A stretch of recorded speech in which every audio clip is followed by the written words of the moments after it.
जय हिंद दर्शकों, मैं राघव इन्वेस्टमेंट पाठशाला में एक बार फिर से आपका स्वागत करता हूं। यहां हम सीखते हैं इन्वेस्टमेंट बेसिक से एडवांस लेवल तक। आज के एपिसोड में हम एक नया टॉपिक डिस्कस करने वाले हैं। REIT यानी कि रीट क्या होता है ये हम इस वीडियो में देखेंगे।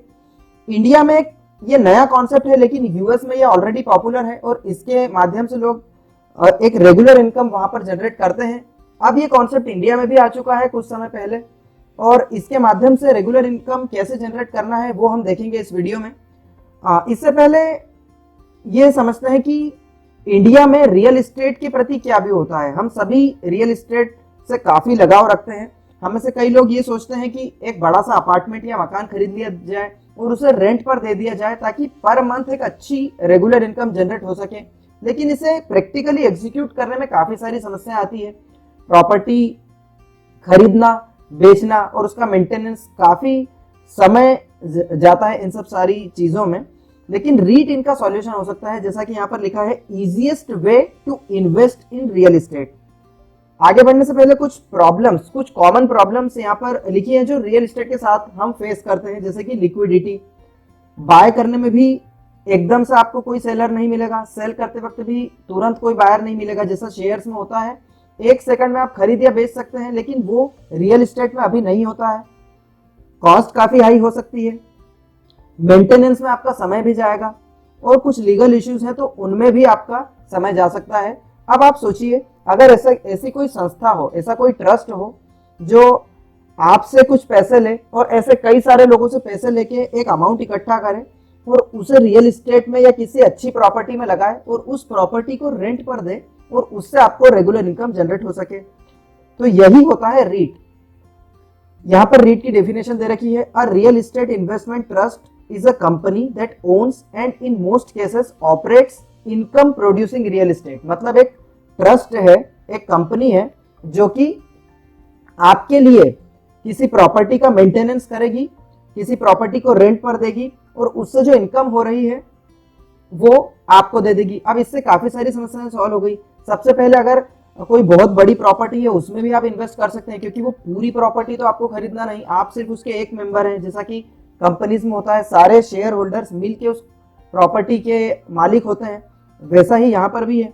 तो आपने एक बड़ी सी प्रॉपर्टी भी खरीद ली और अमाउंट आपने उतना ही इन्वेस्ट किया जितना आपके पास अवेलेबल था। बहुत ज्यादा अमाउंट की आपको जरूरत नहीं पड़ी। उसके अलावा रेंट पर देना, फिर मेंटेनेंस करना, ये सारी जो प्रोसेस है, ये कोई कंपनी आपके लिए अगर कर दे तो काफी अच्छा होगा, जैसा कि म्यूचुअल फंड में भी होता है। बस यही रीट है। अब यहाँ पर कुछ चीजें, कुछ things to know about REITs हम जान लेते हैं। सबसे पहले, ये स्टॉक मार्केट में लिस्टेड होती है, लेकिन ये एक शेयर की तरह नहीं होती। एक शेयर में आप कंपनी के मालिक होते हैं, लेकिन रीट में आप डायरेक्ट उस प्रॉपर्टी के मालिक हैं। तो अगर 10,000 लोगों ने रीट में इन्वेस्ट किया है तो वो सारे 10,000 लोग उस प्रॉपर्टी के उतने हिस्से के मालिक हो गए। अब मिनिमम इन्वेस्टमेंट जो होता है रीट में अभी 50,000 है इंडिया में, पहले ये 2 लाख रुपए था। इतना ज्यादा मिनिमम इन्वेस्टमेंट क्यों रखा गया है? क्योंकि ये चीज इंडिया में नहीं है, यूएस में काफी पॉपुलर है, लेकिन यहाँ पर थोड़ा नया कॉन्सेप्ट है।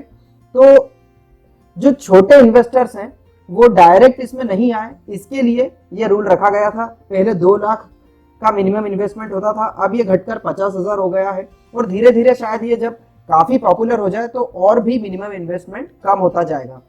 अब एक और चीज, जो भी इनकम होगी उस इनकम का ज्यादातर हिस्सा, 90% तक हिस्सा, वो आपको डिस्ट्रीब्यूट कर दिया जाएगा। मतलब ऐसा नहीं होगा कि वो इनकम जो जनरेट हुई उससे नए प्रोजेक्ट्स में कहीं और पैसा लगा दिया, ऐसा नहीं। आप डायरेक्ट उस इन्वेस्टमेंट, जो उस रियल एस्टेट के मालिक हैं, इसलिए जो रेंटल इनकम है वो सीधे आपको मिल जाएगी। अब जैसा कि एक शेयर का प्राइस फ्लक्चुएट होता है, उसी तरीके से एक रीट का प्राइस, मतलब रीट की एक यूनिट का प्राइस भी फ्लक्चुएट होता है। क्यों फ्लक्चुएट होगा? सबसे पहले, प्रॉपर्टी के जो भाव है अगर मार्केट में घट या बढ़ रहे हैं तो उस हिसाब से प्राइस फ्लक्चुएट होगा। अब उसके अलावा चूंकि ये स्टॉक मार्केट में लिस्टेड है, इसलिए डिमांड और सप्लाई की वजह से भी, जैसा कि एक शेयर का प्राइस फ्लक्चुएट होता है, वो भी फ्लक्चुएट होगा। कुछ और चीजें, सबसे पहले ये गवर्न बाय सेबी है, तो आपको जो लीगल इश्यूज हैं, जो गवर्निंग की समस्याएं हैं, वो आपको टेंशन लेने की जरूरत नहीं, सेबी उसे टेक केयर करेगा, जैसा कि सेबी दूसरी कंपनीज को भी शेयर मार्केट में गवर्न करता है। अब income will be distributed at least twice per year, तो साल में कम से कम 2 बार तो आपको जो इनकम है वो डिस्ट्रीब्यूट होगी। हो सकता है कुछ कंपनीज साल में 3 या 4 बार भी इनकम डिस्ट्रीब्यूट करे। तो अगला पॉइंट है, currently 2 REITs are listed. India में अभी तक सिर्फ 2 रीट्स हैं, एक तीसरा रीट भी आने वाला है जिसके बारे में हम अगली स्लाइड में देखेंगे। तो अभी 2 रीट्स हैं, एम्बेसी ऑफिस और माइंड स्पेस। एक और रीट आने वाला है, वो है ब्रूकफील्ड रीट आईपीओ। 3 तारीख को 3 फेब 2021 को इसकी ओपनिंग डेट है और 5 फरवरी 2021 को इसकी क्लोजिंग डेट है। तो 3 दिन के लिए ओपन रहेगा, 3, 4 और 5, 3 दिन के लिए ये ओपन रहेगा। प्राइस बैंड देख लेते हैं, तो 274 से 275 तक का प्राइस बैंड है और 200 शेयर्स का लॉट है। तो आपको जो मिनिमम इन्वेस्टमेंट आपका हो गया, एक लॉट खरीदने के लिए आपका 55,000 का इन्वेस्टमेंट हो गया और जो इश्यू साइज है वो टोटल 3,800 करोड़ का ये आईपीओ है।